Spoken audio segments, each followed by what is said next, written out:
Entonces ahora vamos a hacer la tercera parte. Tenemos exactamente el mismo sistema de enlace cerrado.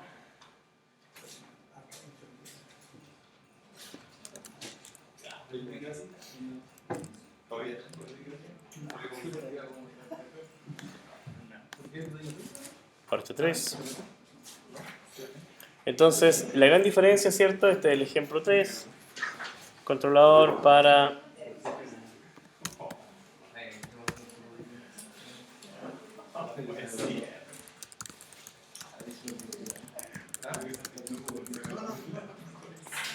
entonces, el sistema de enlazos abierto no ha cambiado. Sin embargo, lo que nosotros tenemos ya no es el mismo sistema, sino que tenemos el sistema equivalente. ¿Ok? Entonces, tenemos que definir ese sistema equivalente. ¿Ok? Porque ahora estamos hablando de un sistema en lazo en tiempo discreto. Entonces, tenemos que tener un tiempo de muestreo. Vamos a asumir que el tiempo de muestreo es 0,5 segundos. Lo vamos a ir modificando si es necesario. ¿Ok? Entonces, la función de transferencia en tiempo discreto, fíjense que es lo que tenemos ahí. K en el numerador, multiplicando 1 menos exponente de menos t sobre tau, ¿cierto? Eso es el numerador. Denominador, ¿qué tenemos? Tenemos z multiplicado por 1 y tenemos el otro gallo multiplicado por menos la exponencial de menos t sobre tau, coma t. Así le especificamos a MATLAB que es un discreto. Fíjense, Discrete Time Transfer Function con sample time 0,5 segundos. Esa es. ¿Cómo simulamos este sistema? Mediante el comando filtro. Fíjense que la gracia que tiene es que h equivalente punto numerador me da... ¿Cómo era que lo sacaba? Ya no me acuerdo.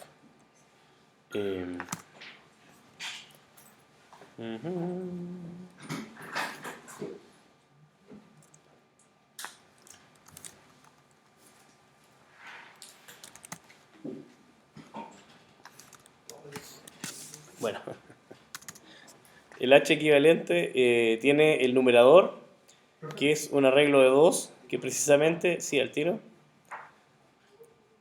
0 y ese número, porque esos son los que multiplican a z. ¿Ya? Cuéntame. ¿Ahí no es necesario definir el numerador como un vector? En TF, el CH equivalente en el código.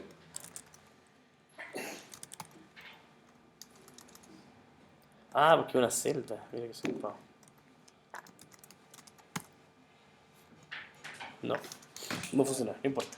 En el código, ¿Qué escribe? ¿por qué estamos definiendo? ¿No estamos definiendo el Sí, numerador? pero que el numerador es solamente... Esto es lo mismo que definirlo así, mira. Hay un número, sino... ¿Ya? Pero como tenemos solamente un número, lo dejamos así. ¿Ok? Entonces, definimos la misma entrada, pero ahora lo vamos a hacer para no un vector de tiempo continuo, sino que para un vector de tiempo discreto. Entonces, lo que hacemos es definir los coeficientes nt, donde n es el número discreto y t es el tiempo de integración. ¿Ya? Entonces, tenemos que definir un vector nt, que va desde... Hagámoslo así. El número de muestras que yo tengo es el tiempo final menos el tiempo inicial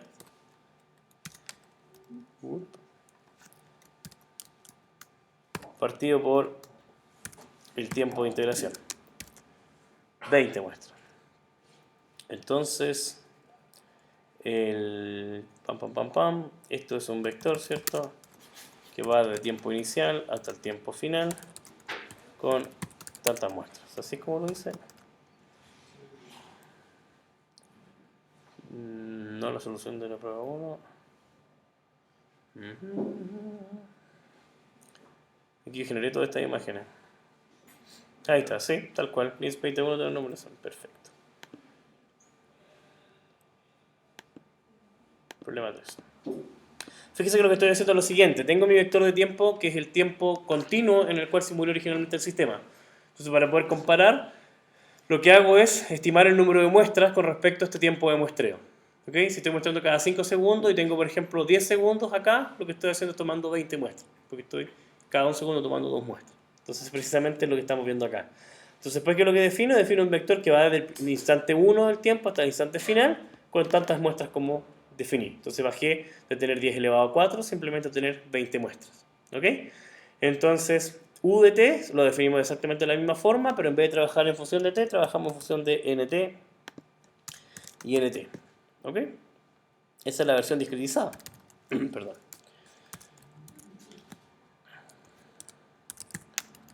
Entonces lo hacemos con nt, entrada, field, line style, no. Entonces se dan cuenta, bueno, era la rampa, perdón, eso del ejemplo anterior. Se dan cuenta que precisamente un escalón que partiendo de menos 3 se va a 1. ¿Ok? Si yo cambio el tiempo de integración, fíjense que en la forma en que lo hicimos, por ejemplo, estamos tomando muestras cada 0,1 segundo, tengo exactamente el mismo vector en función del tiempo, porque estamos en nt mayúscula, y lo que hago es simplemente tomar más muestras por segundo.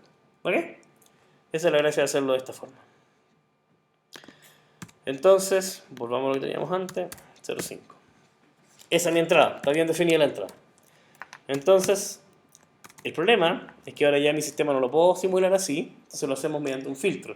Porque tenemos que cosa que H equivalente, en realidad lo que es un filtro digital. ¿Se acuerdan cómo se funcionaba filtro? ¿No? No saben por qué no han tenido procesamiento de señales. ¿O sí? Entonces el filtro se define con los coeficientes del numerador y los coeficientes del denominador. Entonces eso es lo que les estaba tratando de mostrar delante.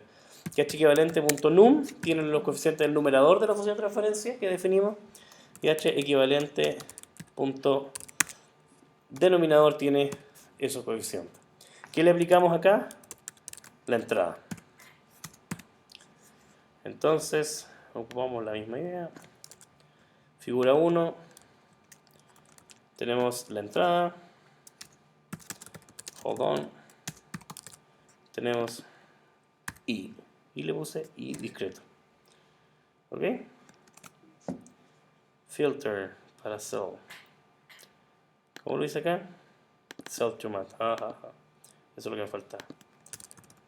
Pasar de una celda a una matriz. Fíjense que ahora me va a dar, porque eso no me acordaba cómo se hacía. O sea, ahí está el 0 y ahí está el coeficiente 002, que es ese de ahí. ¿Ok? Y acá también debería tener 1 y 048. Cell to mat.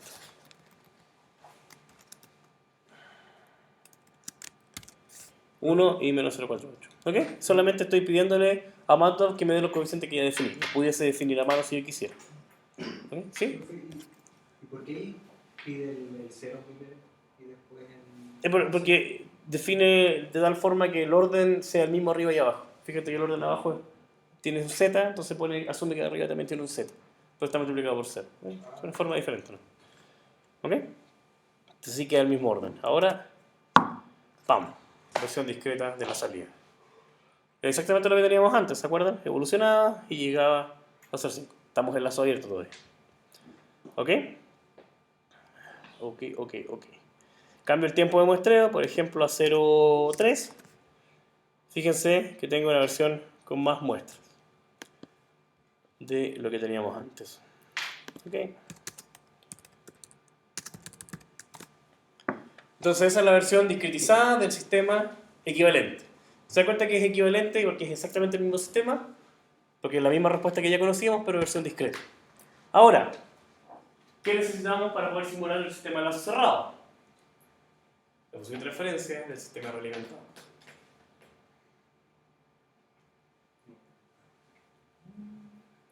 Entonces hay que ocupar eso y eso de ahí para encontrar.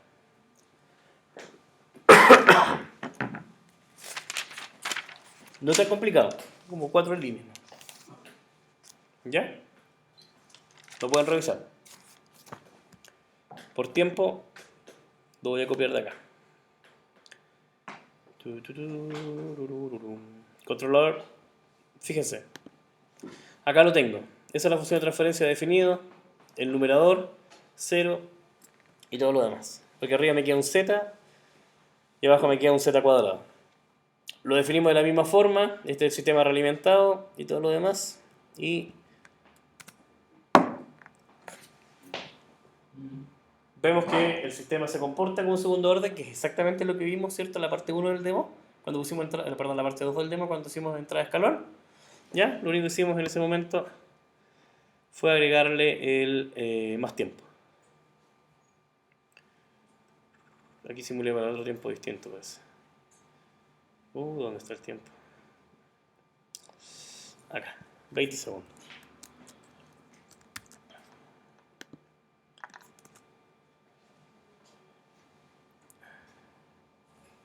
Va. Sí. Distraído. Ahí tengo que cambiarlo. Tengo el mismo, solamente 20 segundos. Y se dan cuenta que es exactamente lo mismo, solamente dura más. Y alcanzamos a ver, ¿cierto?, que logra alcanzar un error estacionario cero en el futuro, a medida que el tiempo va hacia infinito. Note lo siguiente, cambio la ganancia del controlador. ¿Qué pasa? El error estacionario se alcanza antes. Entonces cambia la parte transiente, ¿cierto? La parte transitoria de la salida, pero no cambia el error estacionario. Porque obtuvimos, ¿cierto?, que esto era infinito para cualquier Kasui. Se dan cuenta que aquí alcanza 0. Si tengo un Kasui más chico, 0.1, fíjense que evoluciona totalmente diferente. Entonces, en el tiempo mucho más grande, por ejemplo, quizás unos 80 segundos, va a alcanzar el estado estacionario. Entonces, el Kasui lo que me está definiendo es la respuesta transitoria, pero no el error estacionario para este ejemplo. ¿Ok? Entonces, para terminar, y al final me pasé de nuevo, ¿ya? Este es el ejemplo, ¿cierto? Lo que hicimos fue encontrar eso. Ahí está la posición de transferencia que encontramos. Ese es el sistema realimentado. Esta es la primera parte. Lo que hice fue encontrar lo mismo con un 5% que lo que nosotros ya habíamos hecho. Esa es la función de transferencia la que obtuve.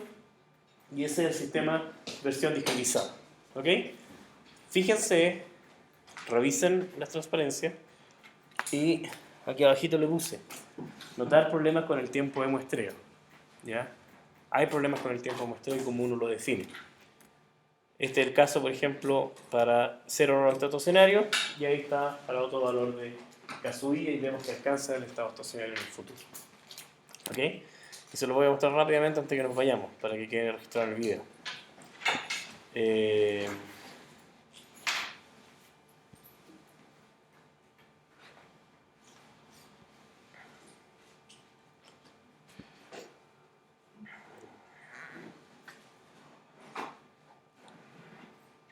Eso es cierto, la figura que nosotros obtuvimos, lazo abierto, ¿cierto?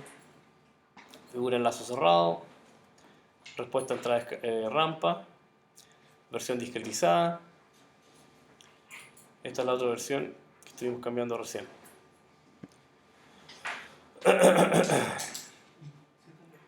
Entonces acá, por ejemplo, tengo el controlador para hacer error estacionario. No tengo el tiempo de muestreo.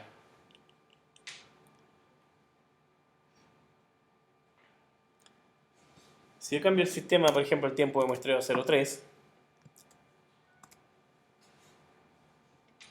y ocupo, por ejemplo, para tener un error estacionario del 5%, fíjense que el sistema diverge.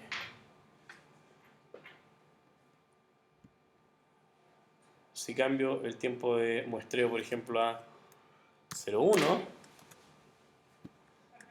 para tener un error estacionario, sigue divergiendo. Si cambio el tiempo de integración a 0.01, el tiempo de muestreo a 0.01, el sistema ya no diverge. ¿Ya?